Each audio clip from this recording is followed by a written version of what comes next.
I was born in the wrong generation. Welcome to Ancient Rome, where your clothes were soaked in pee, you watch people kill each other for fun, and a flamingo's tongue. Have you ever thought what a day in the life would be like in Ancient Rome? Sit down and buckle up while I show you a day in the life in ancient... Okay, the transition wasn't as smooth. Have you ever heard of something called equality? That word didn't exist in Ancient Rome. Instead, it was replaced by something called social classes. So you had rich people, middle class people, and waste of oxygen. Or poor people. People of wealth and status would wake up in the morning with fresh fruit, bread, and maybe some honey too. Who would make this for them, you may be asking?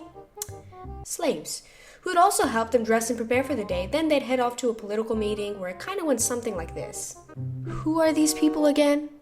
Egyptians. So they're not Roman? Poor them. It's like they're asking to be colonized. So is that a yes to sending the army? After that intense business meeting, they'd go to public baths. Naked. Looking good, Captain. Oh, look at that. It's saying hi to me. After your luxurious public bath, you might attend a chariot race at Circus Maximus, or stroll through your private gardens, or through your mistress's private gardens. You got options. You're loaded. The day would finish off with dinner with your friends. Wow, what a good day. What a good life. For only 50 years. Middle class, who were mostly just wealthy merchants who would wake up nice and early to start their business or take a course in Hustler University because the grind is on until the afternoon, which your Lord and Savior Andrew Tate would not be happy to hear that you ditched your job to go to the Senate sessions, which was like ancient Rome's version of the news. Welcome, welcome. Remember Cornelius, the one with the big nose? Yeah. Come back here in an hour or two to see him get tortured on the rack. Bring your kids along. They are gonna love this. After your daily dose of NTS news of the Senate, you'd also go hang out with your friends and relax. Doesn't that sound like a nice day? All you need to do is try and avoid smallpox, measles, dysentery, tuberculosis, and animal attacks to live a long life for 40 years.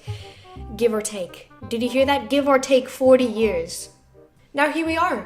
Poor people, or plebeians, their day was more like survival of the fittest. They'd wake up before anyone else and go straight to their blue-collar job. In the afternoon, they'd get a short break and right back to work. Come on! And finally, in the evening, they would enjoy bread and chat with some friends. And no. Right back to work. Come on. It wasn't that bad, because they'd only need to do this for 25 years? Now, in any point throughout this video you imagined a woman doing these activities, don't be silly now, this is history, their day went a little bit more differently. Wealthy women would socialize, educate kids, make kids. They had a lot of free time since all the domestic duties were assigned to, slaves. Poor women, on the other hand, would grind grain, weave cloth, help kids, make kids. Speaking of kids, if you were a kid, you'd have a 30% chance of survival past the first year.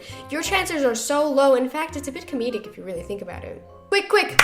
Weird facts about ancient Rome. Romans believe in vampire mouses' brains were used as toothpaste and crocodile dung for toothaches, tossing newborns, exotic pet animals like lions and cheetahs, which explains why death by animals was so common, and graffiti, which was by far my favorite. In year 12 for ancient history, I had to write an essay on politics in ancient Rome, and to my surprise, I learned that Roman graffiti was used for politics and also just straight up insulting your neighbors, which made my essay so much more fun than I initially expected. So, would you live in ancient Rome? Or the better question is, would you survive in ancient Rome?